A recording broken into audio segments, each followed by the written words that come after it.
मित्रों, आज आपके सामने एक कविता पेश कर रहा हूं।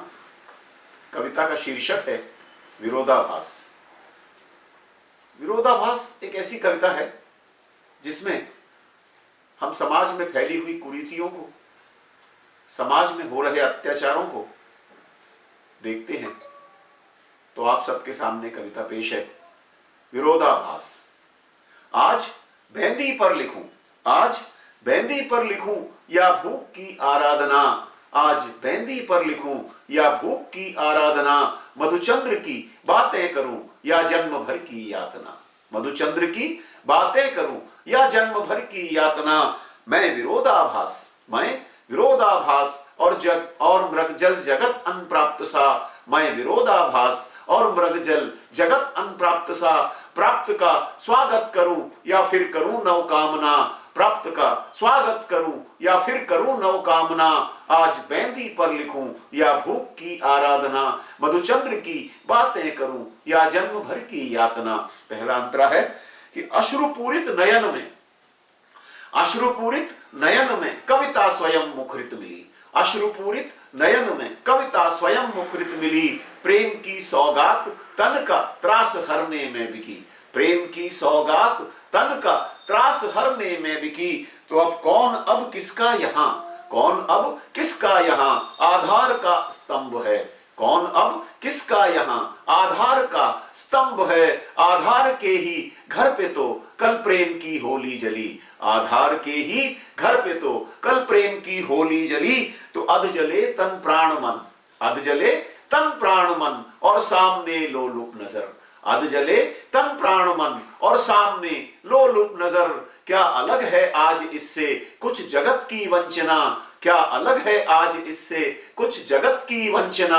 आज बेंदी पर लिखूं या भूख की आराधना, मधुचंद्र की बातें करूं या जन्म भर की यातना।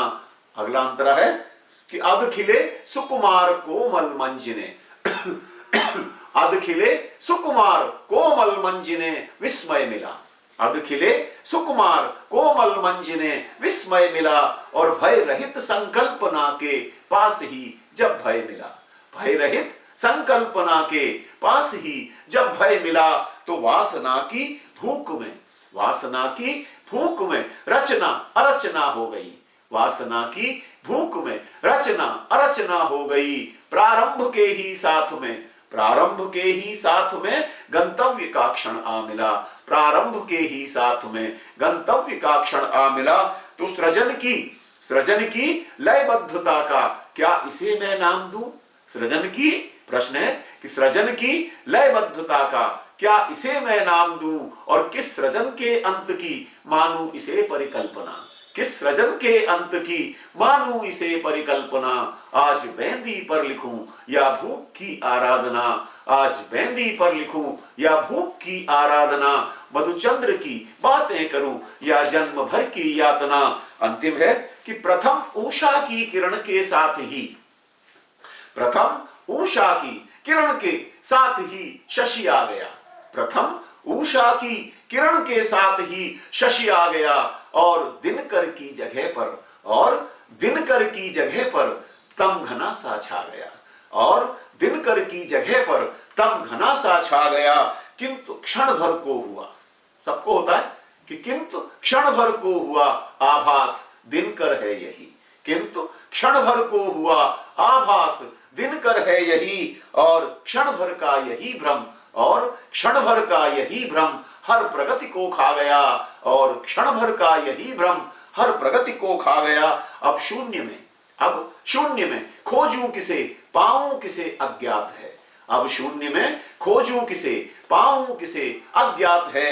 यह नहीं मिथ्या, यह नहीं मिथ्या इसे तुम सत्य ही बस मानना, यह नहीं मिथ्या इसे तुम सत्य ही बस मानना। आज बेंदी पर लिखूं या भूख की आराधना, मधुचंद्र की बातें करूं या जन्म भर की यातना, मधुचंद्र की बातें करूं या जन्म भर की यातना। मित्रों, आप सब ने मेरी इस कविता को इतने ध्यान से और मनोयोग से सुना, इस सब के लिए मैं आपका अत्यंत आभारी हूं और आशा करता हूं कि आप सबको ये कविता बहुत पसंद आई होगी। धन्यवाद।